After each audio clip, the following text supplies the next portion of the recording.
அனைவருக்கும் வணக்கம். Back to தமிழர் யூடியூப் சேனலுக்கு உங்கள் அன்புடன் இருக்கும். இன்னைக்கு நம்ம இதை பற்றி பார்க்க போறோம்னா கேரளாவில் நடந்தக்கூடிய வயல்நாடு நியூஸை பற்றி தான் பார்க்க போகிறோம். வயல்நாடுல இன்னைக்கு அங்கெல்லாம் பார்த்தீங்கன்னா மண் சரிவு நடந்திருக்கு அப்படின்னு சொல்றாங்க. ஆனால் மண் சரிவு எதனால் நடக்குது அப்படிங்கிறது இன்னைக்கு நம்ம பார்க்க போகிறோம்.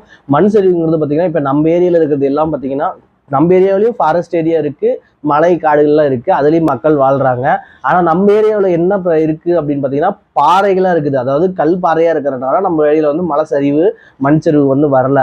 அப்போ கேரளாவில் எப்படி மண் சரிவு ஏன்னா அதெல்லாம் மணல் இருக்கிற ஏரியாவும் மண்ணா இருக்கிற ஏரியா, அதெல்லாம் செம்மண் காடு. அதனால செம்மண் இருந்ததுனாலதான் நிறைய ஃபுல்லா பார்த்தீங்கன்னா இப்போ கரைஞ்சி வந்திருக்கு. இப்போ இதுக்கு என்ன காரணம் அப்படின்னா இந்த எஸ்டேட்டு என்ன சொல்றது, இன்னும் சில ஹோட்டல்ஸ் இதுக்கெல்லாம் பார்த்தீங்கன்னா ஃபாரஸ்ட் ஏரியாவில் அலோவ் பண்ணுறதுனால தான் இந்த மாதிரி விஷயங்கள்லாம் நடக்குது.